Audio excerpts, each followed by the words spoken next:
Blessings, blessings, blessings. This is Will of M, and the M comes later. Today, we'll be discussing Ryuji Nagumo, the man born in the wrong generation. To start off, let's get an understanding of who Ryuji really is. He appears in chapter 1151. He shows up for a spar with Ippo during the Seeking Heights arc. Before he lost to Guevara, but after he lost to Alfredo, which is a crazy tough loss. A lot of good moments in that arc, especially when he blocks with his hand. He blocks Alfredo's hand with his forehead, like old school boxing. He kind of hunkers down and chooses to go forward, knowing he might lose. The arc was insane. And maybe if Alfredo had not composed himself, Ippo would have won and gone forward in the world. But during the most of the match, Ippo was pretty much losing. I have to admit to that. Now, Ryuji, up and coming. He's a 10th ranked junior featherweight boxer. I shouldn't say champion, junior featherweight boxer. He's on his way up. He's challenging for a world title, ranked 10th. I think he should wait a little bit longer, but hey, tis what it is. He requests a spar against Ippo first off. Rise at the gym, very respectful. His jabs are immaculate. He's shutting Ippo down. Ippo even begins to use the Dempsey roll, his signature move, the end-all beat-all, his alternate form, his domain expansion, his Maharaga, his Sage form, his Ultra Instinct, and gets shut down by 2 jabs. Pop, pop! Puts him down, drops him. Kamigawa stops the spar. After that, Ryuji chooses to go to Miyata next, see what he's about, what he's talking like. He gets there. They both decide not to use any headgear. And again, his jabs make the difference and stop Miyata. Put him down. His coach also stops the spar. So both times, Ryuji's riding on 10 now. He's doing his best. He done beat these 2 champions, 1 OPBF, 1 JBC. He's ready to go. Nothing's stopping him. He's so bold, he even sends tickets to both champions to have them come to his match.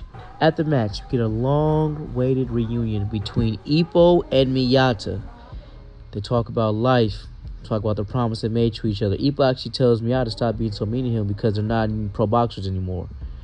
Miyata says he still wants to, I'm not going to be nice to you because it was his promise. And Miyata honestly wants friends. He wants someone to be there for him. He wants to be there for somebody else.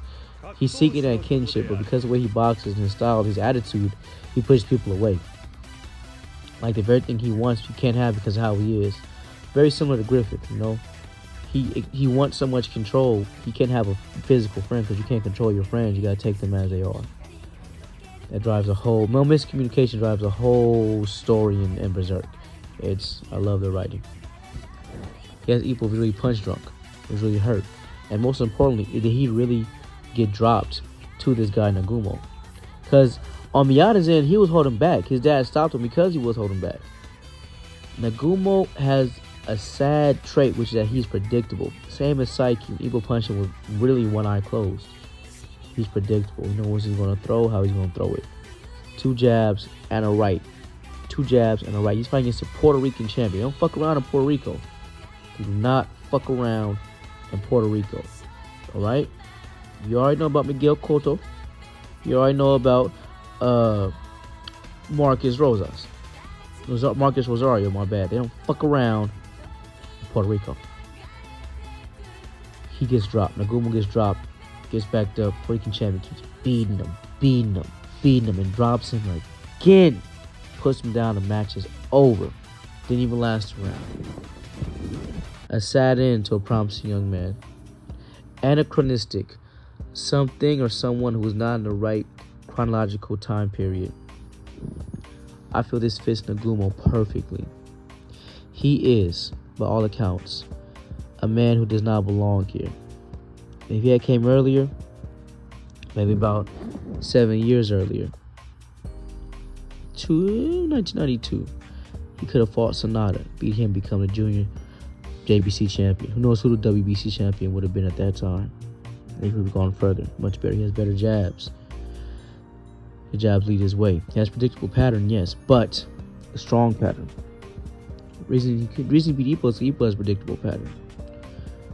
He does have adaptability, but he only uses it in the most dire of situations. Miyata can read an opponent easily and quickly. That's why he lost to him. When Nagumo pop back up in the story, I do believe he will. Not in a major, in any type of major capacity, but I do want to see him again. See where I do think that Nagumo has a purpose in the story, especially during the Sinking Heights arc. Just because him being there kind of shows. Because during this time, everyone's concerned with Ippo. They don't understand if he really is punch drunk, if he really is broken, if he can even go to the world. And we're seeing, he's facing damages. Specialists tell me he's okay. It might just be accumulating damage. It does put the doubt in our mind, but it's never concretely said he is punch drunk. Which is kind of like that George left that up for interpretation. I personally feel like after enough break time, he can come back into the ring. Now, when Nagumo, everyone thought he was next up in line to take the world stage. He could do it. And so we had almost the opposite of Ippo, where people actually believed him to go towards the world and win. His style was just too basic, and the world's much harder than that, as he saw in the end. I do like after this chapter, almost directly after it, Ippo and Miyata talk for a little bit, and then Ippo's by himself on the riverbank, and he looks at the line again, and he thinks about why he even started boxing and how far he's come with it, and he wonders what's going to take to get him to the next level. And I think from across that line, he must lose his humanity. Same as Dio, he has to reject his humanity, he has to love, to fight, and to hurt people, because he's too kind to pull out his full strength all the time. He cares so much about his opponents. He has to go out there, and even if it's your brother, fight to the death.